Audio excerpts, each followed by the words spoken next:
Have you ever stood at the sink or stared at the ceiling at 11 p.m. thinking, why does it feel like I am carrying everything in this marriage? The schedules, the emotions, the prayer, the kids. Well, this episode is for you.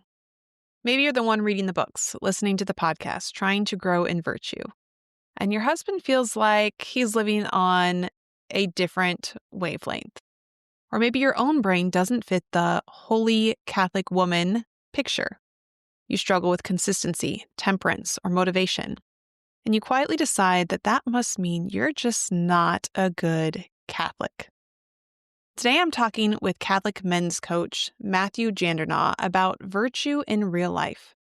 Bedtime meltdowns, dishes, trash, communication misses, ADHD wiring, and what's actually going on inside your husband's mind. We'll look at the four tendencies, how you are each wired, and why that might be the very path God wants to use to help you both grow in virtue, without shaming yourself or trying to turn your spouse into someone they are not. So if you've ever thought, something must be wrong with me or with us, I want you to lean in. There's a much more hopeful way to see yourself, your husband, and your marriage. Hello, beautiful souls, and welcome to the Persistence in Prayer podcast hosted by Catholic mindset coach, wife, mother, educator, and speaker Kylie Hine. Kylie is passionate about helping you deepen your relationship with God through the power of prayer. This podcast is a space for high achievers who want to do it all, but also want to prioritize their spiritual life and grow in faith. Join us as we explore the beauty of persistence in prayer and the transformative impact it can have on our lives. Get ready to discover practical tips, insights, and inspiration to help you develop a daily prayer practice and cultivate a deeper sense of trust in God's plan for your life. Let's journey together towards a more fulfilled and faithful life as we invite the Holy Spirit in. Let's begin. Today, I am joined by Matthew Jandernoa. He is a husband, a father of two, and in 2024, he founded Steadfast Life, LLC, to help others become more fully human and live the abundant life Jesus promises. He believes that when we stop living as fully human persons, we stop cultivating saints. His vision is simple and compelling. Make virtue human again in the church so that we can become a light on a hill, people who lead others to new life in Christ by the way we actually live. Matthew coaches men in the areas of virtue, marriage, fatherhood, and real-life holiness. Matt, I'm so happy to have you here because we have had so many conversations just about our coaching, about what's going on with clients, about what's going on with life. And so many times I've been thinking, I wish we were just recording. So I'm excited today to actually record with you. Well, I appreciate it. I'm glad to be here, Kylie. I would love to talk a little bit today about marriage and this combination of how we can grow in virtue through marriage. So I'm curious if we can just start off. If you could share a moment from your own marriage and family life, you're a dad, where you realized virtue wasn't maybe this abstract idea, but something that is human and practical. Yeah, so I'll share something. So I'm reading a lot of stuff and taking a course on the virtues, and I used to actually hate the word virtue. I thought that it was arbitrary and just like this behavior construct, and I really don't like being told what to do. So I naturally said, I don't want to do that. But I stumbled upon them in a new way and realized that it's like the map to flourish as a human. So a great example of this is fortitude, okay? So courage, right? So Aristotle talks about what it is to be a courageous person. And he said basically that they are willing to suffer for what is honorable, basically. Okay. And he also says the ultimate one is when you're willing to sacrifice death in battle, like the most clear example. And he talks about how, in part, how our passions can help that or hinder that. But he also says that our passions can actually overcome that. So if you think about someone who's maybe your friend was in battle or your friend was killed, you can imagine a soldier who's overcome with anger and overcome with passion, and that compels them to then risk their life to save their friend if they haven't died, but if they have died, to continue on the battle. But he says that the man who does that from passion is not actually the courageous man, because a courageous man has the full capacity of his intellect and his reason at his disposal. So there's a difference between being motivated from passion and passion collaborating with the will and the intellect in your own capacity to choose something. So, how does this translate? I'm sure you've experienced this. I've definitely experienced this. But when my child just doesn't do the thing that you want them to do, or even the thing that they want to do, and you're just like, oh my goodness, why can't you? You're hungry. Just eat the food. We all know it'll help you feel better. And particularly when it comes to discipline, it's really easy to get angry into discipline out of anger. And there's that distinction because I think a lot of people will, especially dads, will wonder, like, how do I handle anger when it comes to discipline? And I know people who won't discipline when they're angry. So the realization that I'm coming to is, okay, if I'm disciplining from anger, then that's when my will, my ability to see things is kind of overshadowed and I've lost my mind, so to speak. But when I'm angry and I still have my mind, so to speak, I still have my reason, then that's when you can still discipline because it's not from anger. You might be angry, but it's not from anger that you're disciplining. And I think that is a really great way for me personally to figure out, how do I handle this? I mean, little kids trying to put them down for bed and they just don't go to sleep. That just royally just makes me super mad. And there's even one time when that happened, and my two kids, they're both under two, wouldn't fall asleep. My wife was at a book club, and I'm trying to put them down. And I first try to put my youngest one down, and then he falls asleep. And I go back downstairs, and my almost 2-year-old, I'm like, all right, we're going to clean up now. So we start cleaning up, and then my son starts crying. I'm like, all right, I guess we're all going to bed now. So we all go to bed. And then I'm singing him a song, but then my daughter starts to sing it with me. And I'm like, you're not helping. And then just this whole thing. And there was a point when I just left my daughter in that room and I took my son to the other room, to our bedroom, to put him to sleep. And I was just so frustrated, right? Because I'm like, I just want to go to sleep. I just want there to be some semblance of peace right now. And there was this moment when I said, okay, that's not happening. So, Matthew, you can either accept reality and do something about it, or you can continue to try to run away from reality and pretend like it's not actually real. And so I said, okay, what's the reality? The reality is this isn't working out. They're not going to sleep. Okay, so how could I embrace that? And so I took my son back to the room, reading a book. Eventually, he falls asleep. And I bring my daughter to our room and she falls asleep. And it's based on this premise of being glad to be here. And why am I saying this in relation to fortitude? Because the courageous man, the brave man, loves life more than anyone else because he's willing to sacrifice anything for the good, right? And it's an interesting situation because he also has the most to lose because he loves life the most. But he is never willing to corrupt his life for the sake of preserving it. And that is where you get this idea of the brave man, the courageous man is willing to die for what is honorable, is willing to suffer and sacrifice for what is honorable, what is good, right? Goodness itself. And so it's easy to see that and like romanticize that when it comes to, at least as a man, yeah, battle, war, but it's so just relevant when you're just trying to put your kids down to sleep. It's like, I just want to acknowledge how beautiful it is that in your marriage, one, you took on putting the kids to bed so your wife could go to book club and that your wife was willing to make space for book club, because I think that sometimes as moms, we don't make space for that. We're like, we don't have time. And we actually really need that sense of mm-hmm, community and that time away from the chaos of home to just mm-hmm, be poured into a little bit. So I think that's awesome. But a lot of what I'm hearing from you, at least in my coach training, is going back to St. Thomas Aquinas and talking about passions mm-hmm, and our emotions, right? Which are instigated by thoughts or images mm-hmm, we have in our mind. But when they aren't passed through reason, we're just mm-hmm, acting. So that's like that angry part that comes out, but it hasn't passed through reason yet to really understand why I am feeling this way, which is something that as humans we can do, animals cannot do. So this is a beautiful gift that we have so that we can inform our will through our intellect and then make mm-hmm, that either moves us closer to Christ or moves us farther from Christ. And so you just taking that little minutes to figure out, okay, what is happening here? And mm-hmm, we are in a battle. We're in a spiritual battle all the time. And this is what I'm going mm-hmm. to do. And then I think also recognizing how old are our children. Can they reason yet? Because if they can't, then Oh, this is just a hard battle. But also, I will tell you, my kids are getting older, and my son mm-hmm, they turn a corner and it's almost more challenging when they can reason because then Hmm. they can argue with logical arguments. Yeah, absolutely. And that's even something too, when you're saying about how important it is for mothers to get away. We knew that early on. I mean, we're still only a couple years married, but that's also a new thing for us because it is actually hard. It's not an easy thing. And so we're getting used to that. We're trying to make it more of a priority just because I know that my wife is, even if I want to think about it selfishly, she's way better at all of the things if she gets away for a couple hours, right? So even if I want to be selfish about it, I'm way better off if she has time to do that kind of stuff.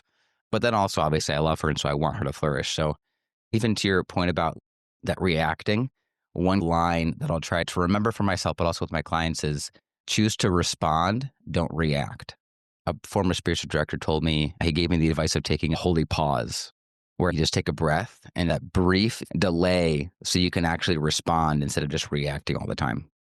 Yeah. And I think that pause, it's so instantaneous when we're first starting to do this work, but we start to recognize it more often and pass those thoughts through reason a lot quicker the more often Hmm. that this work to actually grow in virtue and understand and become aware of what we are thinking or those reactions are coming from. You said that growing up, the words steadfast and virtue were sources of shame and accusation for you. Could you just explain that a little bit more and maybe how your ADHD and those types of things played into defining your worth? Yeah, that actually, it's cool. That actually came up in a coaching session that I had earlier today. And I was telling him a little bit about how one of the tactics of the enemy is to get us to hold in our head this image of the good person and very coincidentally have that definition of the good person exclude the way that we ourselves are wired. And so then the logical conclusion is that, well, if that's the good person and I'm not that, then logically I'm not a good person. And I told you about the four tendencies before. Yes, but I don't know if my listeners have heard them. So go ahead Okay. and explain. Yeah, it's really important to understanding all of this, and it's really helpful for marriage. So the four tendencies, Gretchen Rubin, she researched it, long story short, like 1,500 people, and found that we tend to fall into one of four camps based on how we respond to expectations. So there's external expectations and internal expectations. So there's the upholder, the questioner, the obliger, and the rebel. So the upholder tends to meet both external and internal expectations.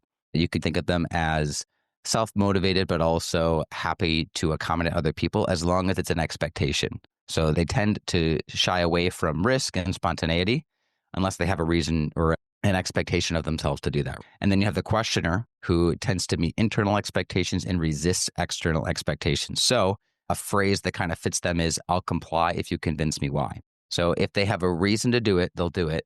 And if they don't, it'll be like pulling teeth to get them to do it. And the reason doesn't have to make sense in the sense of that's reasonable. It's just they have to have a reason. Okay. So very self motivated. The obliger, on the other hand, is the opposite. They're other motivated. So they tend to meet external expectations and resist internal expectations. So this is not to be confused with intrinsic and extrinsic motivation. They have their own desires. We all have our own desires. But in order for an obliger to really flourish, they really need relationships and accountability to even do the things they themselves want to do. That's how they're wired a little bit. And then you have the rebel, which is the camp that I fall into. And rebels resist all expectations, very expectation avoidant. We tend more towards risk and spontaneity and tend to avoid security and consistency and monotony.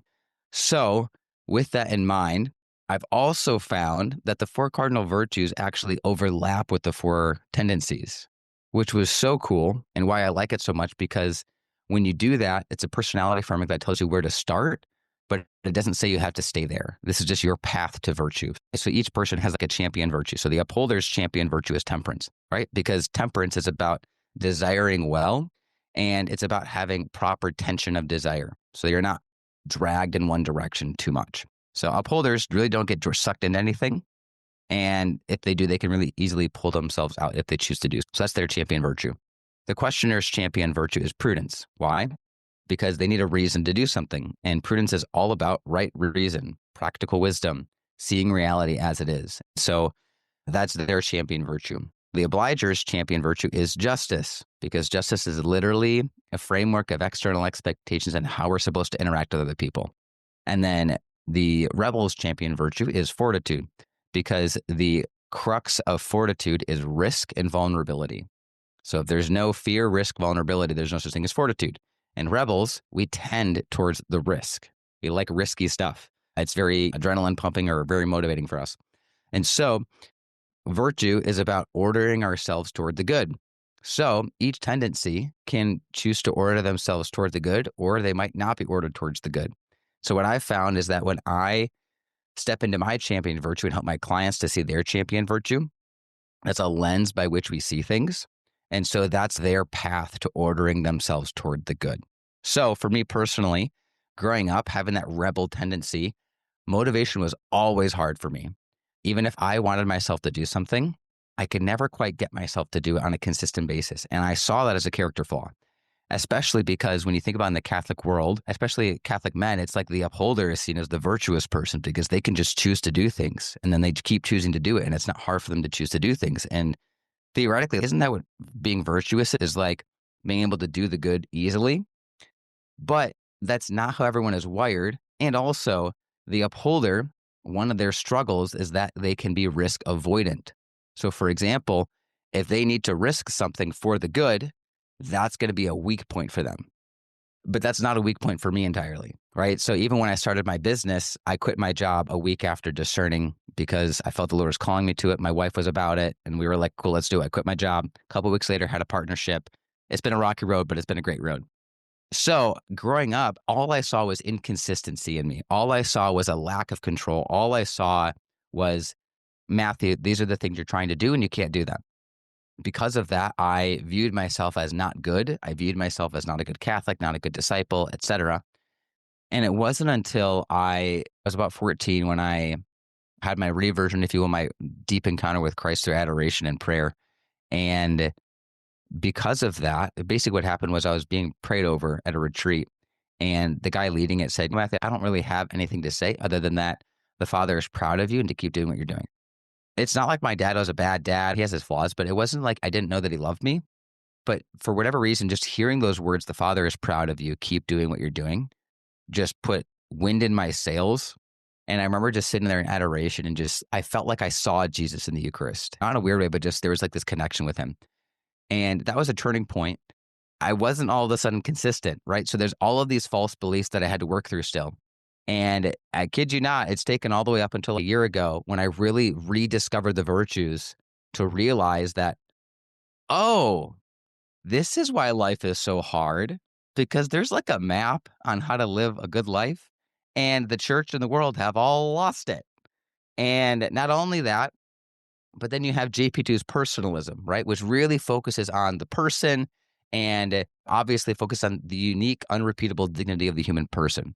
So what I found is that by uniting the four tendencies and the virtues, I've kind of united JP2's personalism with the virtue ethics.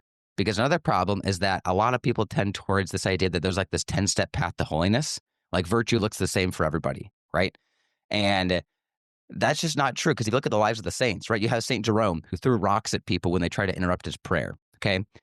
That's interesting. And then you have St. Paul who says, be all things to all men. And you're like, that doesn't make, how do you have those two kinds of Can't do people? that, right? Right. And then you have St. Francis of Assisi who referred to his body as brother ass. Okay. And then did a lot of harsh penances, had the stigmata while he still had that mentality.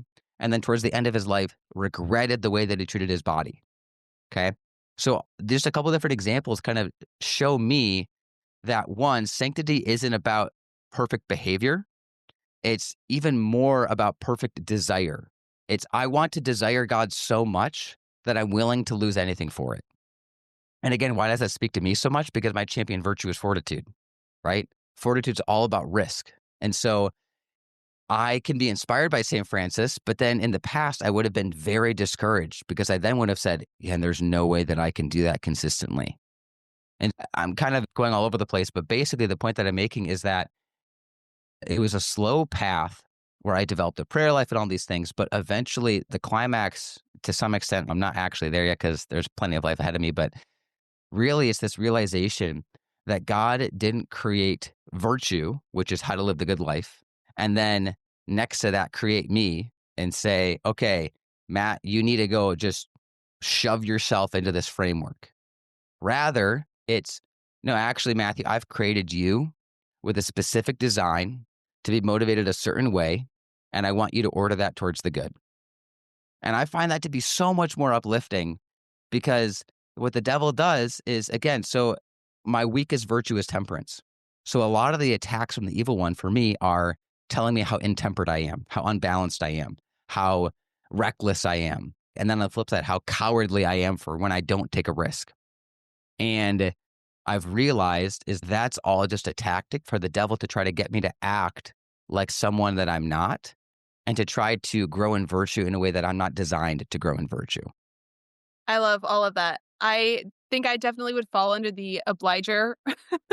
I remember talking to you about this because I had heard of Gretchen Mhm. Rubin before, and then it came up in one of our conversations, and I went back to it. And I think it so much aligns with some of the training that I did on virtue with a man by the name of Jerry Roush. And he talks about the cardinal virtues and the theological virtues. And he said that each of us has a virtue struggle in the Mhm. cardinal and the theological, where we have one that is just going to be so much more difficult for us personally than the other three. We're still going to have areas of struggle with all of them, but one is going to be more prominent for each of us. And that's what I'm really hearing from you is like our journey is different than the other people around us. We are wired differently. Mhm. The natural makeup and our inclinations are very unique. That's why I love using the temperament as an entry point to self-discovery, is just recognizing that our brains are not all wired the same. I too struggle with temperance, so I Mm. totally get it. And I think that people who do have ADHD or brains that are wired similar to that, that impulse or like that, I want to go all in on something and I lose myself in it, or it can be Mhm. really hard. Just start something. But to be able to look at this from a place of beauty and say, hey, Matthew, like God's so proud of you and he loves what you're doing and keep going. And to not beat ourselves up and feel bad about the way that we are wired because we can't naturally do something that comes easier for someone else. Mhm. I mean, I think of Advent and Lent and how we can see those people around us, like that person who can just fast on bread and water, or you Yeah. go 3 days with no food. And it's not me personally, but I know that there are people and they're like beating themselves up so bad. Mhm. They can't even go a couple hours without eating. Or we see those posts on social media where it's like shaming people like, it's not that big of a deal to go a few hours before mass or whatever it is. Mm. But we have to recognize that our virtue struggles are different. And so let's just embrace that. When we grow in one virtue, we grow in all the virtues. So Mhm. I grow the love way that much. we're created to grow. Yeah. And the reason for that is because if virtue, the catechism defines it as the habitual disposition to do the good, right? So if we are an integrated person, right? And my thoughts, my desires, all that kind of stuff, that all is a part of me. And so when a part of me is ordered towards the good, that means I am more ordered towards the good. And so if I am more ordered towards the good, then that means the other parts of me are more ordered towards the good. And that's the beauty of the virtues is that if you focus on the virtues that you're strongest in, or you like, not even that you're strongest and that come easy to do, but like that you resonate the most with, and you step into that, that's going to make the other virtues a lot easier for you to access. And even to your point about our weak virtues. So temperance is my weakest virtue, but that doesn't mean I can't be temperate. And a great example for this is that the way that I grow in temperance is frankly through risk. When I was engaged, I said to my now wife, but my fiance, I was like, I just need something to just get me out of this slump that I'm in. And there was this 21-day challenge program by a YouTuber that I used to follow, and it was like $1,000. And I was like, that's a lot of money. It's kind of imprudent, so to speak, right? It doesn't make any sense. But what I said to myself was, and to my now wife, I said, no, but I have to do this because if I don't take this massive leap, nothing's ever going to happen. And part of that 21-day challenge was three-day fasts on nothing but no calories, right? And so I actually did that and I did really well at that challenge, but it was because I took a huge risk and I felt the risk. And so that's part of it too, is like we can all, and even literally the coaching session I was just in. So he's a questioner. So he's very self motivated. He's at his best when he's grounded in his opinion, right? Ultimately, if that opinion is ordered towards the good, but when he's grounded in that. But what he was saying was that he had this idea that the good person is other motivated, is always putting other people first. And I said, that doesn't really sound like he does it. And he was like, no, it doesn't. And I was like, huh. It doesn't mean you can't be a kind person, obviously, but if you're always trying to give to other people and that's like your framework, no wonder you're not living the life that you're really enjoying in the good life, because that's not how you were designed to think. And so he was realizing this. And one of the things I said too is that what the devil will do, he'll hijack our personality into a self-sabotaging feedback loop. So okay, I asked, what reason do you have to people please? And he said, if I do that, then I will have a connection, or I'll feel a sense of belonging or something along those lines. And so I said, look, you had a reason for doing it, but the behavior you were engaging in was contrary to your personality, at least like the reason why, but it was a reason that motivated you. And so the devil hijacked his motivation structure of needing a reason to do something and then inverted it into a self-sabotaging feedback loop. Because I was like, do you ever feel good about yourself when you're just never stating you feel gross? And I was like, yeah, maybe you should share your opinion more often. And he was like, huh, yeah, I mean, that makes a lot of sense. But that's the thing though, is the devil is so cunning. And even just in like marriage, for example. So my wife is in the obliger camp and I'm in the rebel camp. So she needs external expectations. She needs to know what's going to happen. And if she knows that, she can do it, right? She's super dependable for other people. Okay. I hate I hate expectations. It's so easy though, because we tend to project the way that we work onto other people. And so when I'm getting into that negative thought process, I quickly think, oh my gosh, why can't my wife just do the thing that she wants to do? Like, why is it so hard for her? Why can't she just blah, blah, blah, blah, blah, right? And then my wife is like, why is he so difficult? Like, why can't he just do the thing I ask him to do? Why is that a problem? And it's so easy when you don't recognize those differences. It's so easy to look down on our spouse or to assume ill intent or to think negative thoughts about them or to resent them. Really, that's what I was looking for, to resent them. But if we can recognize their goodness and how they're operating and how they're wired, then instead of being annoyed by them, we can find it endearing. And that's a huge difference. I have an engagement mentorship that I do. And one thing I tell the engaged couple is, to each one of them, I say, it's your job to like your spouse, and it's also your job to be likable to your spouse. Because as soon as we lose that, we begin growing resentful and annoyed of them instead of finding the quirks endearing. And so just the way that we communicate. So a practical example is my wife will say the trash. Yeah, it's a joke, but she has an uncanny ability to just know when I'm about to do something, and then she'll ask me to do it, which immediately makes me not want to do it anymore. Okay. So I'm about to take out the trash, and she says, hey, can you take out the trash? And then my knee jerk reaction is, no, I will not take out the trash. And so what I do is she'll say, can you take out the trash? And then I'll jokingly say, oh, so what I think you're saying, what I hear you saying is that you just wanted to make sure that I knew that the trash was full, right? Right. And then she goes, yeah, that's exactly what I was saying. For whatever reason, that just tricks my brain into being okay with it. But really trying to engage with it, because it's, I'm harping, trying to beat a dead horse, but it's so important to play into that and to take yourself not too seriously. But like I could always just say, hey, Hannah, like you need to rephrase everything. And she's working on that, sure. But also I need to do my part of the bargain, which is engage with it and not just think she's a terrible person because she doesn't word things the way that I want her to word them.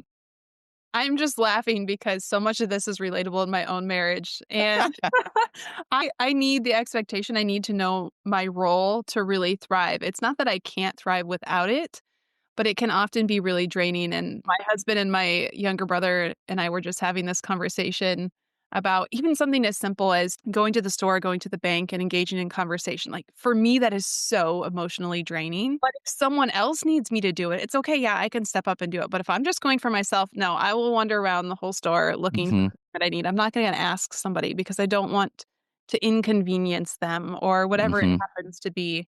I'm just very much of that support role.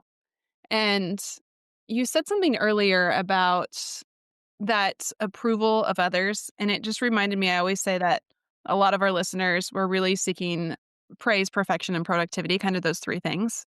But just how can we take a step back and look underneath that and say, what need is not being met here? What need is not being fulfilled that I feel like I need praise from someone else to define my worth, or I need something to be perfect to Hmm. feel like I'm being fulfilled. So it's just interesting to hear how this shows up in your marriage and how, like you said, important it is to not try to change the other person, but just come to the conversation with how can I adapt the way that I'm perceiving this? Understand that no, they're not trying to annoy me every single day. That's just their nature. Yeah. You know how your wife tells you to do the thing that you're already about to do? Hmm. Always tells me, why do you always say someone needs to do this if you really mean me? Just say, I need you to do this. Like, well, I might do it, but in my brain, it's like, well, if I say someone needs to do this, I'm leaving the door open for a reminder to myself. But he interprets Hmm. me saying, Russell, you need to go take out the trash. Hmm. You need to go do this thing. It's just Yeah. like communication is so important. Well, I heard it once when I was a missionary, a talk on it, but I can't find it anywhere else. It's called the four communication muscles. So there's direct, logical, empathetic, and narrative. So direct gets to the point, prioritizes efficiency. Logical prioritizes reason and wants to understand why this needs to happen. Narrative finds value, it prioritizes the story and the meaning of it. And then empathetic prioritizes the relationship and connection.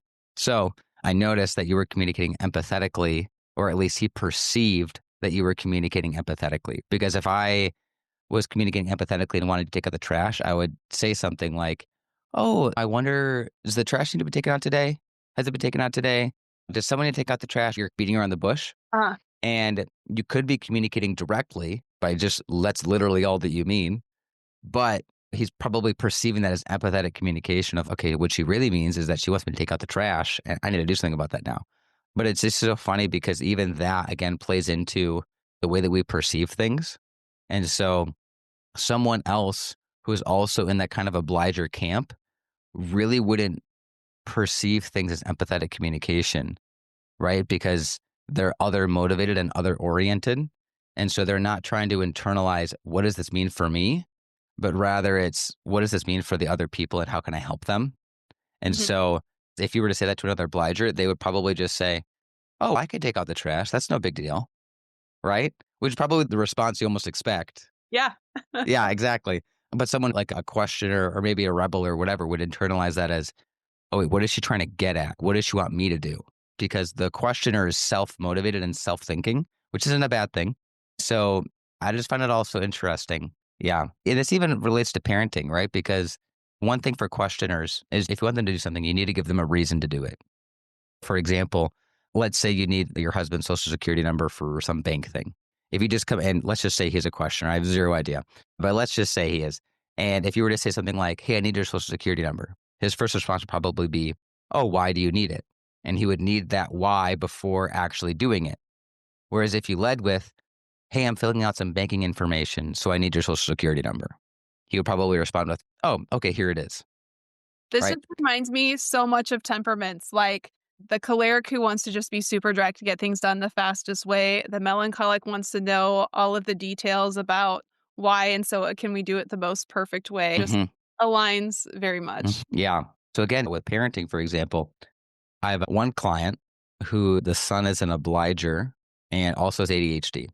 And so his mom thought that she needed to explain things to him because that's often described as like good parenting skills, as like telling your kid why. But for an obliger, the excess information is actually just baggage that makes it harder for them to do it. And so in the last coaching session, we were talking about it. It was him and his mom. And I was helping mom to understand that you actually should lead with the expectation and then ask him if he'd like to know why. Because he would rebel because there's this thing called an obliger rebellion, where if you don't feel like you're being appreciated, if you feel like other people aren't pulling their weight, or if you're being taken advantage of, you can snap at some point and rebel. And you can also have a wing tendency. So he's an obliger wing rebel. And so what would happen is the excess explanation would incite a rebellion. and he would rebel against not the expectation, but the explanation. But mom would interpret it as rebelling against the expectation and saying, oh, he doesn't want to do what I want him to do, or he's not willing to do the thing that I need him to do.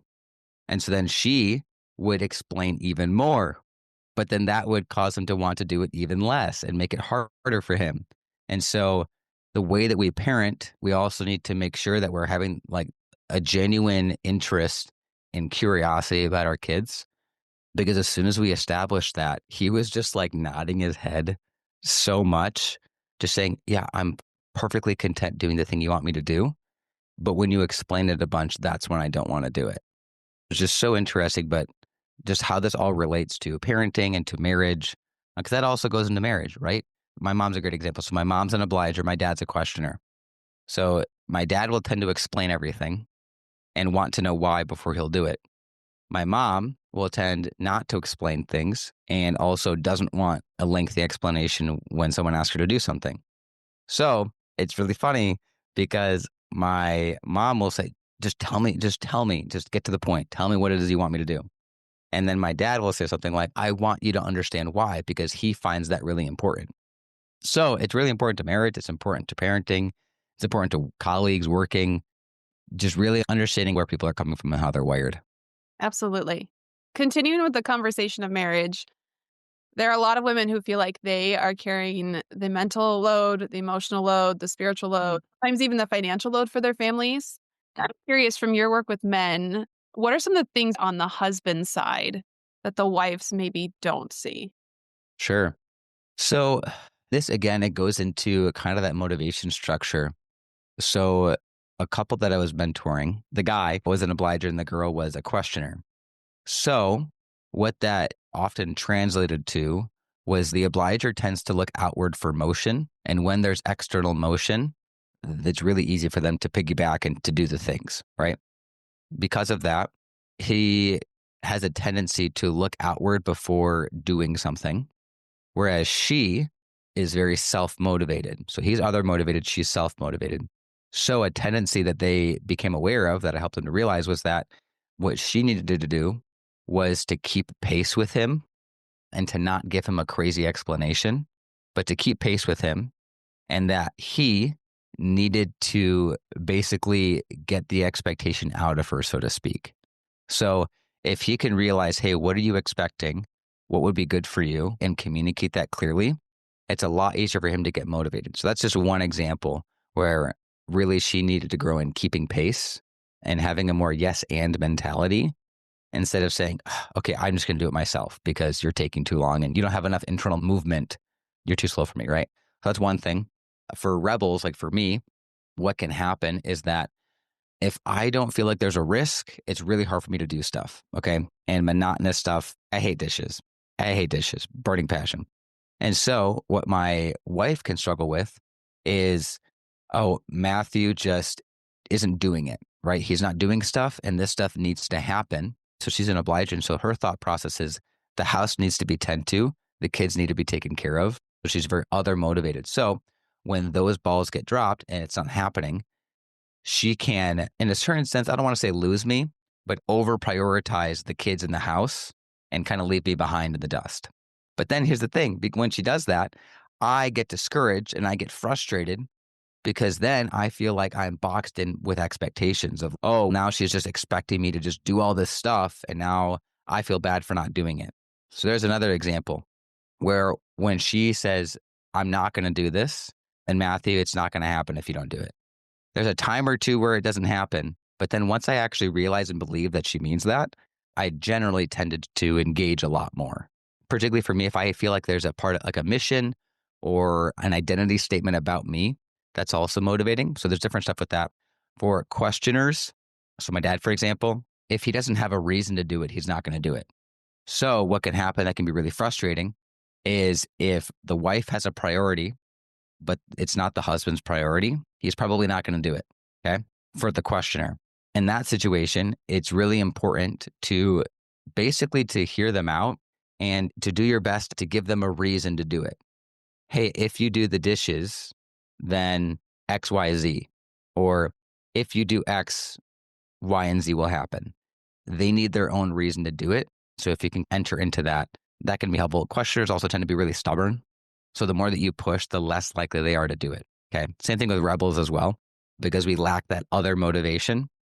And so the more that my wife says, you have to do this, you have to do this, the more I say, I absolutely will not do that. So that's kind of the hard thing is like, you don't want to get too rigid in the way that you're doing it. And that's back to what you were saying is like, you have to compensate for where they're at and meet them where they are in that way.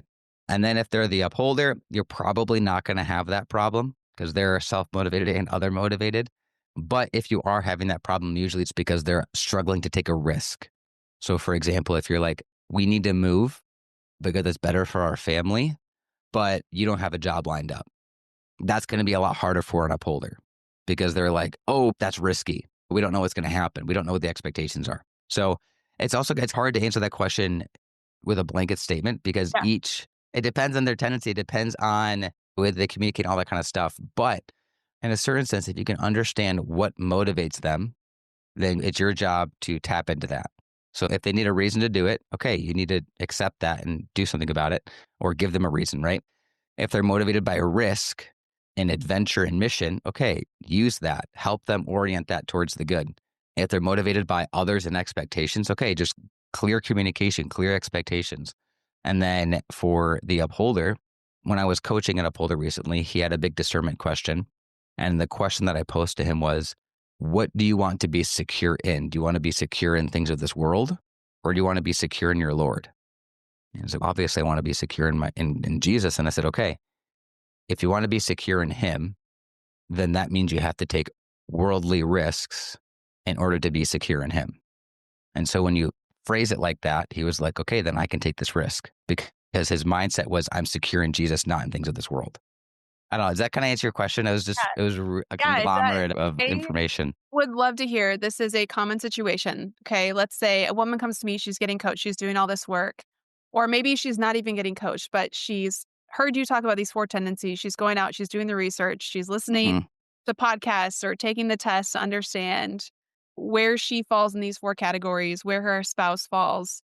But her spouse is still floundering and doesn't Hmm. get help. They're very resistant to change.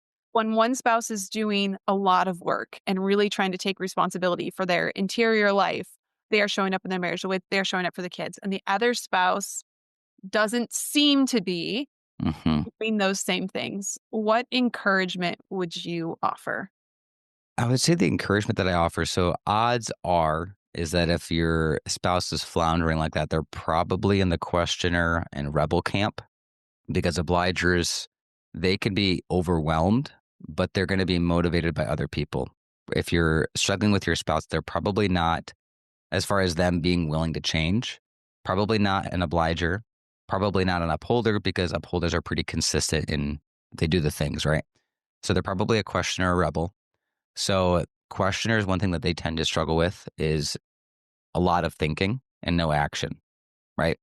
So for them, honestly, the encouragement is one, if you just think about like the sacrament of marriage, like there are probably a lot of other people theoretically that would jive better with your personality. I was even talking to my buddy this other day about how important it is to find someone that you get along with that has the same morals as you and to marry them because that's the whole point. But once you do that, there are so many ways in which if you actually step into who you fully are, then that allows the people around you to become who they are. Because the thing with questioners and rebels is that if we feel like your weight is being put on us, that is what can be overwhelming. And let's just say for an obliger, if you step into your champion virtue of justice, which is rendering to others their due, and if you can actually fully step into that, then that means you're also going to be able to be more grounded because you're more focused on genuinely rendering to them their due in the sense of dignity and respect and all those things. And you're going to be less concerned about what's going to happen if they fail. Because I would venture to say that's one of the bigger concerns is if you're really struggling with how stubborn or not moving, how they're not doing their part, there's probably one concern of this is hard for me, but I would imagine that if they're talking to you, they're probably thinking, I'm really scared for my husband, or I'm really sad that they're not doing the things. And so if that's the case, you can step into your champion virtue of justice if you're an obliger and just entrust it to the Lord and say, okay, Lord, what is best for them? What's best for them is for them to flourish. Okay, how do they flourish? They flourish when X, Y, and Z is in place. Okay, so am I going to be more focused on the emotional boost of feeling like they're involved and integrated and doing their stuff? Or am I going to prioritize what is truly good, what is truly right, what is truly their due, and give them the space to figure it out a little bit? But genuinely, the principle always remains the more fully you become, the more that the other people around you are free to become who they are called to be. Yeah, I love that. Showing up as our authentic selves, not from a place of fear, I think Mm-hmm. is so essential. And this came up in a coaching call recently, but sometimes our brain, again, the enemy gets in there and he twists things around and it can feel like, okay, now that I've learned all these things, I have to completely change who I am Mm-hmm. to make sure that I'm communicating in a way that resonates with my spouse and makes their life super easy. And that's not what we're doing here. If we're showing up as our authentic selves and we are striving to grow in virtue, 1% of the time, can I communicate differently from a place of love? Or 1% of the time, can I just have an act that's different? Maybe it is recognizing something that I do drives my spouse crazy. And can I just be more aware of that? Again, show up from a place of love. It's not completely transforming your life and then surrendering the outcome, however your spouse responds, but just trusting that your identity is in Christ. And Mm-hmm. that's how we grow, that's how we flourish. And when we change, our spouses change and our Mm-hmm. marriage flourishes. And then always just pray for your spouse too, because that does more than you could ever possibly imagine. Mm-hmm. Yeah, and one tidbit, if you're trying to have it as a hard conversation to have, I've we'll say like a 3-step process or 4-step process to really good principles. So first, state the goal or the reason you're having the conversation, and you want to do that in a way that's going to be palatable to them. So in general, if you start out with anger, they're going to get defensive.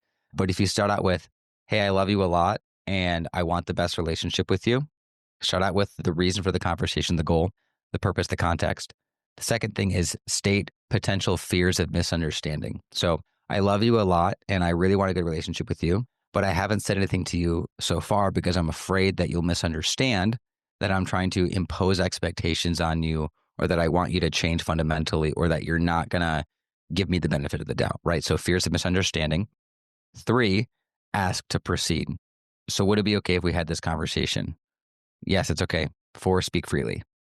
And the third step is really important because unless you have a foundation of agreement, you could do all the right stuff and it won't matter. And that's especially important for questioners and rebels. If we don't agree to it, it's just going to incite our stubbornness and rebelliousness. But if you say, this is why I want to have the conversation, I really want what's best for you, what's best for me. I'm afraid you'll misunderstand me in these ways.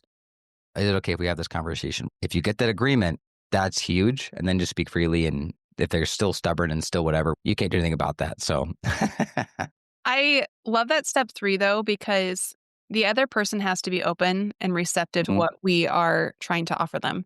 If they're mhm, not, then that conversation is not going to go anywhere and you're going to both leave frustrated and upset. mhm, So it doesn't mean you can't come back and ask to have that conversation again, but just making sure that you are both in a place where you can have that healthy conversation or even healthy conflict. All mhm, conflict is not bad.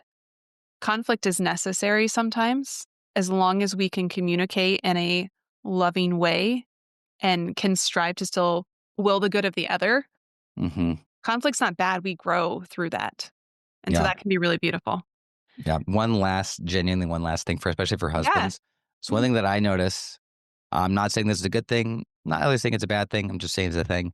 There have been times when my wife has said something, and then I later hear it from a podcast that I really like or another friend. And then I come back to my wife and I'm like, oh my gosh, I heard this great thing. And then she's like, I said that to you like a month ago. And then I have one of two responses. One is, yeah. But this is, and then I just keep going because I'm like not comprehending what she's saying. Or I'll say, yeah, you probably did say that. But for the sake of our relationship, can we just pretend that you didn't? Because this is where we are now. But male friends is really important, especially in the context of getting your husband to do something.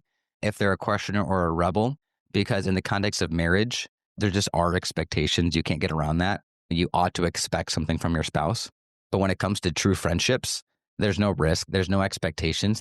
We're just chilling together. You're not invested as much as a spouse is. And so that lack of pressure can also be really helpful for your husband to actually hear the same exact thing, but actually agree with it or accept it. Matt, this has been such a blessing. Before I get to my final question, can you let everyone know where they can find you and learn more about your coaching? Yeah. So it's steadfastlife.net. My email is Matthew, Matthew, at steadfastlife.net. Best place to find me. There's another coach as well. Her name's Louisa. We really try to focus on the virtues and helping you to grow in virtue in light of your personality instead of despite your personality. Amen. My final question for guests is always, can you share a prayer tip or scripture verse? And you shared with me that prayer is meant to be enjoyable. Can you expand on that a little bit? Absolutely. There's this book called Leisure, the Basis of Culture. So if we think about the word leisure, it's when we do something we enjoy for its own sake. And a great question that was given to me by Dr. Abella, he said, if you could press a button and get the exact same result, would you press the button? And if you would press the button, it's not leisure, because that means you're not enjoying it or doing it for its own sake. You're doing it for an outcome, which is how you would define work. Work is when you do something for an outcome. Leisure is when you do something that you enjoy for its own sake. If you think about leisure is how we spend our free time, another way of thinking about it. And we don't, quote unquote, have to pray in the sense that we're not going to temporarily or physically die if we don't pray. So a lot of people have this idea of when you think of prayer as an obligation, it's really easy to view it as work. What that can look like is I pray because it makes me feel better. I pray because I get a new insight, or I pray for X, Y, and Z reasons. When the reality is that prayer is meant to be a relationship, and relationships aren't meant to be, you're not meant to go there to get something out of it per se. You're meant to go there to enjoy it. St. Francis de Sales says that if you're in a place of desolation, you ought to first look at yourself before you assume that you're in this dark night of the soul. Because odds are you're not. Odds are Everyone wants you're to doing jump to something that wrong. conclusion. Everyone does. I know it's tempting. But to be a little pessimistic about it, I think part of it is because we don't want the blame. We don't want the responsibility of having to change something. In a better way, it's because we want to ascend the heights of holiness. But if we look first to ourselves and say, okay, why isn't prayer enjoyable? Well, maybe it's because I'm trying to do this ideal of prayer and not praying the way that actually gives me life, right? The way that I actually enjoy it. So what I usually say for prayer is you probably should have one thing you do consistently, and then you should have some other things that are seasonal. Usually I'm either praying the rosary or I'm praying liturgy of the hour, something kind of liturgical that's structured. And then besides that, I'm usually reading scripture. Sometimes I'm reading a spiritual book, but I allow my heart to gravitate towards stuff because we forget too that God's will is meant to be integrated and in union with our desires. And we're meant to be in union with his will. We're not meant to kill all of that stuff for the sake of quote unquote following his will. So prayer is meant to be with that fountain. And St. Francis de Sales even says that your devotions ought to sweeten your life and ought to bring sweetness to other people. So if your devotions aren't making you a holier person, if they aren't making you a more integrated person, if you aren't encountering Christ in that prayer, good chances you need to change something because Jesus is the source of life itself. So that's my shtick, if you will. So good and so true. If you haven't read Introduction to the Devout Life by St. Francis de Sales, highly recommend. They are the shortest Mm. chapters known to man. You could So read good it. for lay people, especially moms or busy dads. So easy, so good. Yes, a priest recommended it to me once in confession. A priest I didn't know. I mean, I had never met him, but he recommended it to me, and then he ended up switching parishes. And it's one I still pull out. Actually, it's in my prayer bag at the moment because I have gone back to it recently. So strongly suggest it. So good, Matt. Thank you for being here. Thank you for all of your words of wisdom and your yes to helping all these souls grow in virtue and just grow closer to God in relationship. Absolutely. Thanks for having me. Beautiful souls, thank you again for journeying with me. If you have been blessed by this episode, it would mean the world to me if you would leave a review. Be sure to screenshot it, share it on your social media stories, and don't forget to tag me on Instagram or Facebook at Kylie M. Hine. Stay persistent in prayer, protect your peace, and as always, share the light of Christ with everyone around you.